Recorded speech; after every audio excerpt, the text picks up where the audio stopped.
Hi, everyone. My name is Mel Robertson, and I'd like to welcome you to Happiness is Your Own Damn Fault. What we're talking about is how to drop the baggage, increase your frequency, and live a bliss-filled life. Now, I decided to put this summit together because I want you to know that happiness is equally available to everyone, no matter the circumstances you've endured, and no matter what you've been through, you can choose happiness now. Happiness is your birthright. It's your natural state of being underneath all the baggage you've been dragging around with you for all of those years. So what I wanted to do was interview people who are truly happy and get them to share with you their secrets on how they let go of the past, stopped worrying about the future, and started living their bliss. And today I have in store for you Joe Nunziata, and I chose him because he believes you change your life when you're willing to uncover and face your negative feelings and beliefs. Joe Nunziata is a best-selling author, spiritual life and business coach, and professional speaker. His new book, Karma Buster, was featured in the 2012 Academy Awards gift bags. He has been delivering his life-changing message at events and seminars since 1992. His enlightening programs are a unique blend of spirituality, psychology, philosophy, and the power of internal energy. Joe teaches that to make permanent changes, you must clear your negative energy and break destructive patterns of behavior at the core level. This transformational process creates new energy and beliefs designed to help you achieve sustained, positive growth in all areas of your life. He has appeared on many television and radio programs, including Good Day New York and Street Talk on Fox TV, Guy MTV, Cablevision News 12, Better TV, the Braveheart Network, and various radio stations across the country. Other books include Spiritual Selling, Finding Your Purpose, and No More 9 to 5. And other programs include Change Your Energy, Change Your Life, No More Mental Barriers, Connecting to Your Spirit, and the 7 Keys to Transformation. Welcome, Joe. Hi, Mel. Thank you so much for having me. Oh, it's such a pleasure to have you here. So before we jump in, would you mind just taking a minute to share with our listeners a little more about how you got into the work you do? Yeah, this is something that really has shocked me because it was never something I imagined myself doing. I'm originally from Brooklyn, New York. I live in Southern California now, but grew up middle class. My dad was a cop who became a narcotics detective. Unfortunately, he passed on the job in a violent incident when I was 12. And from that point forward, I went out into the world, and I felt a lot of responsibility. I was the oldest boy, and I felt like I had to go out there and help the family out type of thing. And went to work right after high school, very ambitious, very hard worker, kind of went out into the marketplace, filled with energy and ambition. And long story short, I worked really hard. I started a business when I was 19, but I ended up going bankrupt twice by 30. And it was very disturbing to me because I couldn't understand what was going on. I was working hard. I was putting in a lot of energy. I was putting in a lot of effort, all these different things that I kept doing, but nothing seemed to work. Nothing seemed to get traction. And I ended up going to therapy, which was something that was not exactly discussed in my family. And I did that for a couple of years. And from there, I went on to then start to learn about these other metaphysical, spiritual, whatever you want to call them, principles. And then that was when it opened up this whole door to this other world of possibilities and really a lot of things that I had no idea even existed. That was really an amazing part of my journey.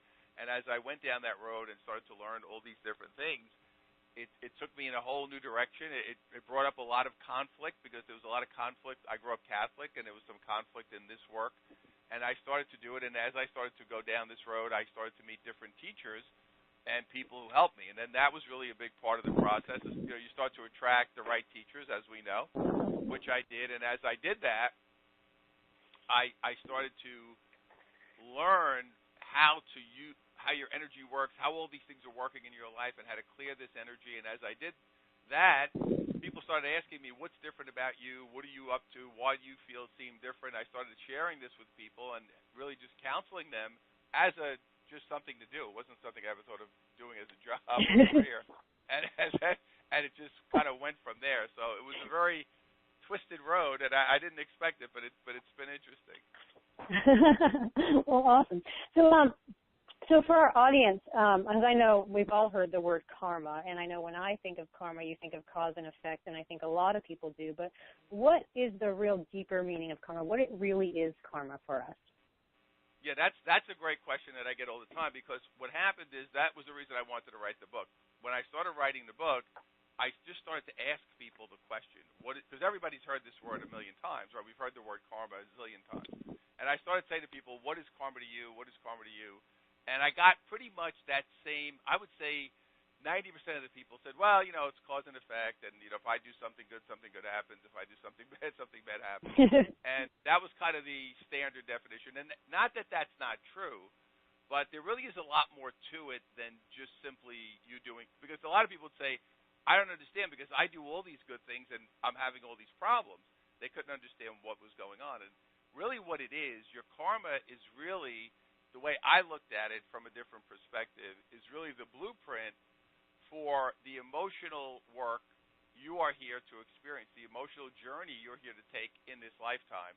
Meaning, if I have an emotional journey, there are going to be positive elements, and there are also going to be negative elements, because I can't have an emotional journey without both. It is really your guide, in effect, for your emotional experience. I love that. And I love that you said that our life is an emotional journey, because I know throughout my entire life, growing up and having experiences where you have trauma and pain, you do everything in your power to not experience those emotions, but our whole purpose of being human is to have an emotional experience. So I love that you said that. Yeah, so I think most, I'm sorry. No, go right ahead. I'm saying most people kind of approach life from a mental position, because that's really what we learn. And we have to really evolve, we have to understand what we're feeling, and that is the missing piece of the puzzle that a lot of people do not explore, and that's very important. So for people that don't explore their feelings or know how would someone even begin to move from a mental position into an emotional position?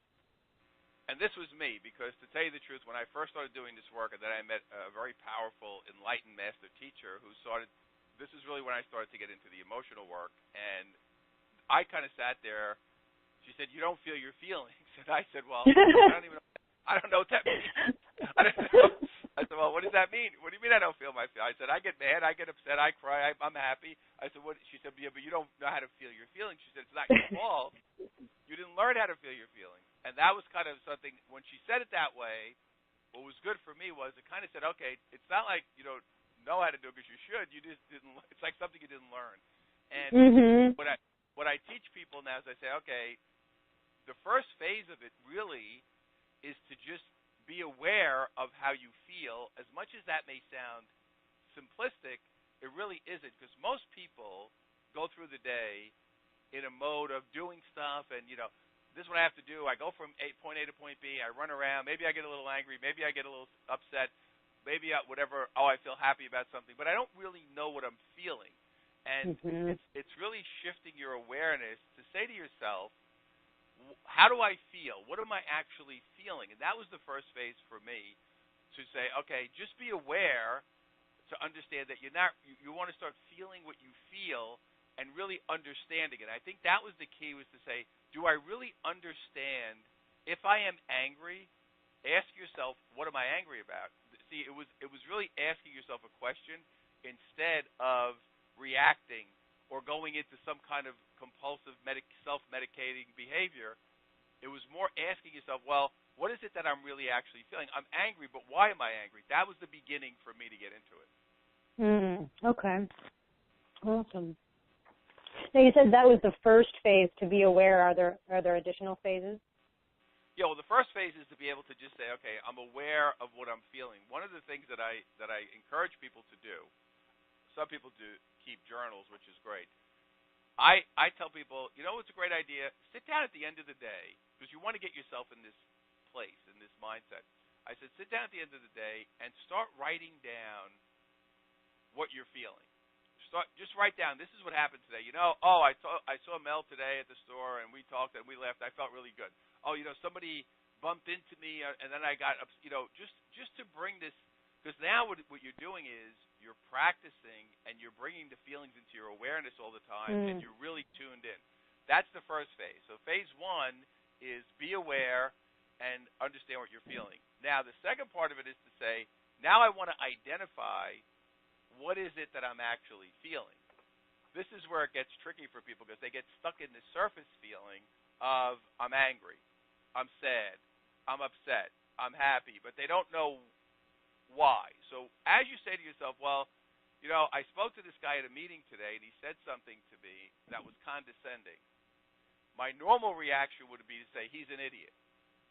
But now what I want to say is, well, how did I actually feel? See, now I can understand it at a much deeper level than just projecting it back onto him. Right. I like that. Absolutely. So now that we can get in touch with our feelings and understand our feelings, how do we understand how our karma is created? How do we create the karma in our lives? Well, the karma is created, basically, you came here with the karma. So let's understand that. This is something that already existed before you came. This is where people have some challenges. Now, whenever I teach this, I always say to people, I'm going to share with you what I learned and what has helped me. I don't want to force it on you. I don't want to get you upset because people get upset. Because what's happening is you're, in effect, challenging the person's belief system on some level. Not that you're challenging it, but you're bringing up different areas that they may not have seen before. I like to be very clear. One of the principles that we work with here is I actually chose my karmic journey when I was on the other side before I came, and in effect, part of my journey was selecting my parents before I got here because they had the right DNA makeup for my emotional journey. So therefore, you said you picked your parents because a couple of things. One, they had the skills that are connected to the karmic part of your life, which is your mission and purpose. If your lifetime was about being a great writer, you would have picked parents with those skills. If your lifetime was about being an engineer, you would pick parents with those skills. But on the other side, I also selected parents with these emotional issues that I came here to work on. So therefore, let's say in my lifetime, for example, one of the big emotional issues that I came to work on is abandonment. And I selected a father who was never home and then died when I was 12. But I also selected a mother who had postpartum depression, who didn't take care of me for the first year of my life, who always made me feel very distant. That was a very big part. So I selected that circumstance. See, it's hard for some people to wrap themselves around the idea that you actually selected it. Right. It's actually the most freeing when you can take responsibility and understand that you chose your parents and you chose this path and it's for your evolution and your growth and it's not to harm you. There's a great freedom in understanding that. And there's great power in understanding it also because you realize it's a position of power. Oh, I chose this. This didn't just happen to me. I chose it. See, by understanding that you chose it, and the key that I always work with people on is accepting it. I chose it, and I accept that I chose it. See, that gives you all the power instead of being the victim. Yeah, absolutely. So when we understand our karma, how can we start to make positive changes that stick in our lives? Well, the first thing we want to do is once we accept it, see, understand that is a very big thing for people. They have to accept that, okay, I came for this. Once they clear that hurdle, believe it or that is a very big hurdle for people. Believe it or not, as you can imagine. Because it sounds like, I accept that I came to have a father who beat me up. This is like hard because your rational brain always jumps in and says, well, why would you do that? And this is the argument that people throw back at me, and I'm not really looking to argue with people, but it's kind of like saying, yeah, but Joe, why would I choose that? That doesn't make any sense. And this is what you have to not do, because the tendency for us is to get very mental about it and say, well, I want this to make sense. It doesn't make sense. The world doesn't make sense. Nothing makes sense that's happening here.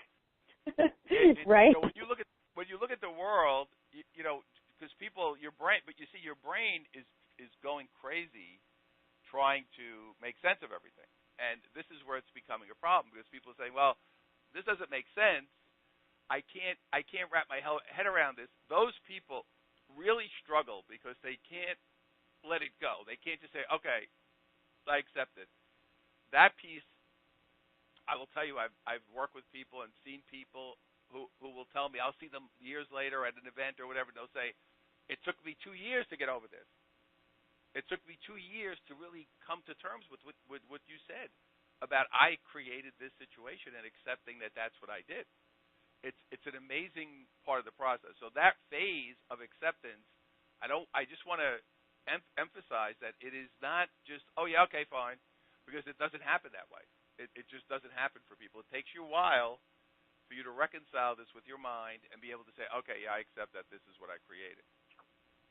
Yeah, absolutely. I mean, it took me a really long time to even accept and believe in the process of reincarnation before I even opened my mind that we had multiple lives. I couldn't even be open to the fact that I actually chose my parents. And then once I was open to the fact that I chose my life, like I could look back at the events in my life. And, you know, I had an older brother who, you know, sexually molested me growing up, and I had so much anger and so much hatred for so long until I realized that I chose all these experiences to further my growth, and accepting that, it helped me to release and heal the anger and resentment that I had towards my brother, and then actually see him as a gift in my life that I chose him to. He lowered his vibration for me to teach me the lessons that I needed as a soul.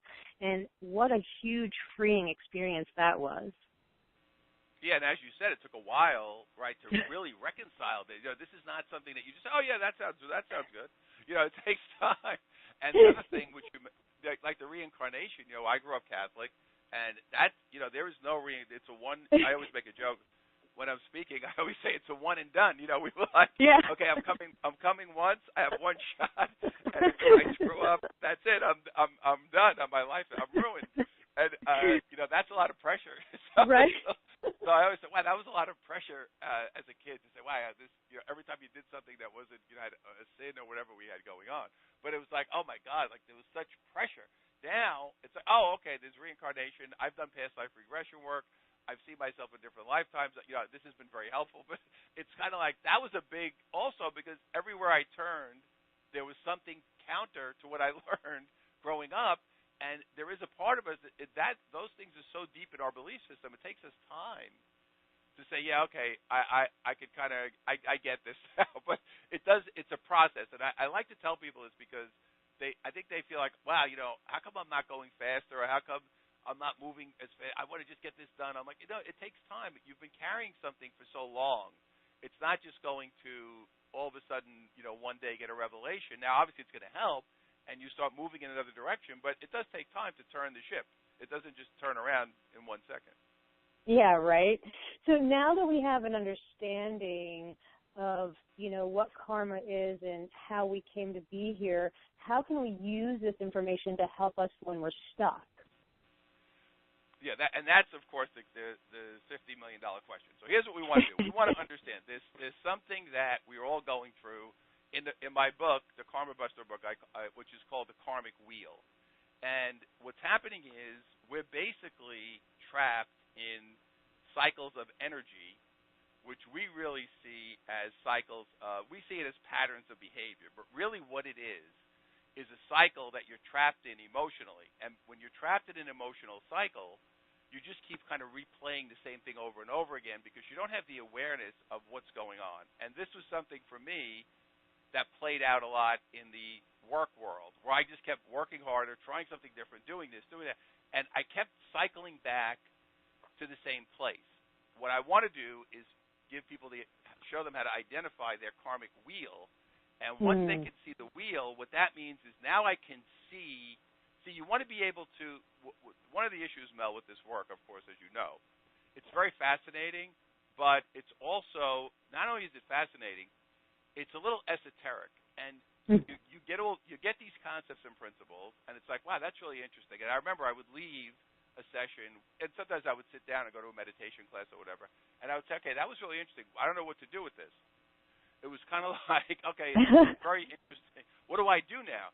And me coming from a different background, coming from a business background, being a New Yorker, I think my goal when I did the work was to say, okay, I have to be able to give, because people in New York were like, okay, what do I do now? What do you want? How do I fix it? And these are important questions. And it wasn't like some of the people I would see, they would just say, well, go out there and just feel good and everything will be. I'm like, well, that's not going to work. I need some real tools here that I can use. Yeah. And again, because there are things that will happen, and I needed some emotional tools. So what I want to do, I'm going to break this wheel down, and what I want to do is give people a visual. If you're sitting if you have a pen and paper, you can actually circle around the wheel, and I'll show you how it works. Once you understand your wheel, then you can break it down. So let's go through how it works. So your karmic wheel, everything that's happening in your life is based on a desire. Meaning, I have an emotional desire. Your soul has a desire. For example, I'm going to use myself as an example because I always make a joke because I tell people I test everything out on myself first before I teach it to you. Don't worry. It's one of my things. So your soul has a desire. So let's say in this case, my soul is saying to me, Joe, you have to feel the feeling of abandonment. And if you don't feel the feeling of abandonment, you're gonna keep sending out energy out into the universe, which is really how the law of attraction works, which is saying, please help me feel the feeling of abandonment. You don't know this on a conscious level unless you're at a high level of energy and awareness. So nobody woke up this morning and said, yeah, I really hope today I feel abandonment. Nobody did that. Yeah, right. Right. You didn't wake up and say, wow, I hope today I really feel unworthy. That's what I want to do. But it's happening at a different level. So now your energy goes out into the world, and your desire has now gone out, and that's the first thing. So the first thing that happens is desire. The second part of the wheel is attraction.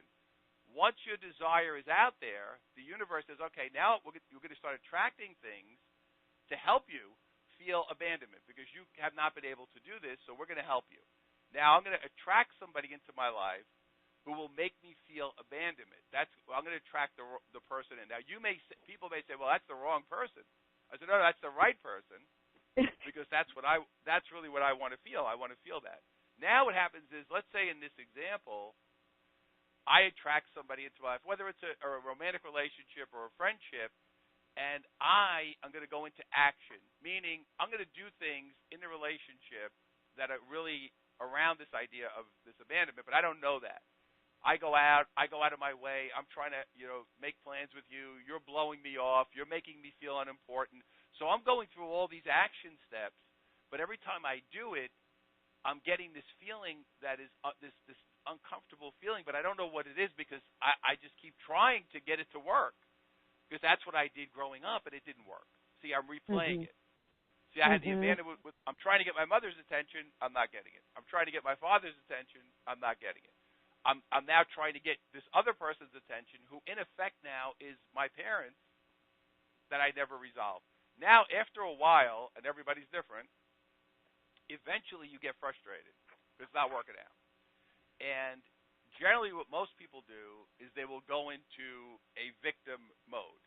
So they'll be upset because they'll say, do you believe this Joe? Oh, wow, I tried to be friends with him, and I called him up, and he didn't call me back, and he did this.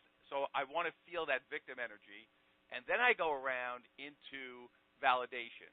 We like to get validated. So now what people do is they say, I'm going to call my friend, and I'm going to explain the story so they could tell me I'm right. Right. We like to do that, too. Now, the other part of this that's very fascinating for me is I know exactly who to call who will tell me what I want to hear. Of course we do. Right, exactly. So I know who to call. Like, if someone calls me, they're not going to hear what they want to hear, so I know they're ready to make a change. But most of the time you call somebody, you call the person, okay, I know this is a person. So that person validates you and says, oh, yeah, that Joe's an idiot. Now you've completed the cycle, but you did not feel anything. Right. So that is the wheel. So the reason I do it that way, and I tell people, draw a circle, go desire, attraction, action, victim, validation. Go around that circle, and now you'll see what you're doing. And that's where you're trapped. That's where you're stuck. Once you can see it, now you can move forward. Oh, I love that. That's so powerful. So, Joe, I want to touch base a little bit because this summit is about living a bliss-filled life. So I'd like to take a minute and shift gears for a second and just talk to you about what living a bliss-filled life actually means to you personally and how that looks in your life. Well, this is a great question because for me, I grew up in a very, what I would call fragmented, disjointed, dysfunctional environment that was very stressful. As I was going forward, one of the things that I did as I did this work, I realized that blissful for me meant peaceful. And I could wake up in the morning, and every morning I get up and I feel peaceful. That was my goal. And that was really doing this work. The work, as much as it is about empowerment and it's about love and it's about all these things, for me personally, it really came down to this saying, can I wake up in the morning every day and feel peaceful? That was really what being blissful for me was. Because if you feel peaceful, that means your life is in pretty good shape. Absolutely. I love that. So how can our audience, using being able to identify their karmic wheel and start working on their karma, affect them in being able to live their bliss? So what people want to do now, the wheel I just described, is you have to, the key to success is saying, I don't want to keep recycling. Basically, your stresses are coming and you're losing your peace and your bliss and your happiness because what I'm doing is I keep recycling the same old energy over and over again. If I keep recycling that energy, I can never be blissful because I'm always going to be upset. Right. What I want to do now is say, okay, I have to start identifying what's going on here. You need to sit down and say, okay, what part of my life is not working? That's first. Because usually when I work with a client, there'll be a specific part of their life that's in disarray. Could be more than one area. But usually it'll be health, it'll be money, it'll be relationships. And you want to understand the emotion behind your situation. This is where the change takes place. If I don't understand the feeling, once I knew about the abandonment, I was able to go in and say, okay, that's the area I have to work on. That's my emotional issue. I want to work on feeling abandonment and let myself feel that pain, because when I do, I can release the energy out of my chakra system and change my vibration of energy. But I had to let myself accept and feel abandonment, because that was the key to really clearing the negative energy out. And I think that's the hardest thing for people to do, because they don't want it, because you're designed to avoid a painful feeling. Now you're actually now in this case, you're actually bringing yourself into a painful feeling. It's very different. Complete opposite. And something that I wanted to ask you really quick was, when you identified that abandonment was the issue, that the feeling that you needed to learn to feel, how did you even identify that? How did you get that awareness? Well, that was part of the practice. As we talked about earlier, as I started to go through the process of really knowing what I was feeling, I sat there and I went through, I kind of sat and I was very aware, and I knew that whatever was happening to me in my life was tied back to my childhood. I knew it was tied back because that's where your experience was coming from. Your emotional map is coming from your childhood. And as I got more aware, I said, well, I kept remembering incidents that happened with my parents and then as I said, well, it really came down to, I kept saying, well, what is the feeling? What am I really feeling? And eventually it just became, and I'm going to give you, I'll tell you what I'll do. Let me give you the five. There's basically, I look at five feelings that I think everything is kind of driven off, and because we're all the same energy, so we all have the same emotion, so it's basically the same. And the five that I like to use to help people accelerate, the first one is fear, because we all have fear, and certain emotional issues and wheels. Some of your desires of feeling fear or some type of fear is important. The next one is guilt. We have feelings of guilt, which are very deep for us, and a lot of our core feelings are based on guilt. Then we have shame, and shame is very powerful. We have shaming feelings that we felt growing up, that I felt shame-based, and I want to understand that I have a shame-based feeling. I have unworthiness, because on some level we all feel unworthy. And then I have abandonment, which is another one. So as I'm working with people, they'll say, oh, yeah, this feeling will go back to me feeling unimportant, which is really unworthy. Yep. Or feeling alone, or feeling secluded, which is really abandoned. So that feeling, so they all tie back to, or I had a lot of shame growing up, and I had this feeling of shame when I try to do something. I always was made to feel like I'm not good enough. So it'll always go back to those few core feelings that we had as kids, and it's really getting deeper underneath and getting out of the, well, I'm angry, I'm upset, I can't get a break, I'm a victim, whatever it is, and really going deeper and giving yourself and allowing yourself to go there, which is something that, of course, is also takes practice.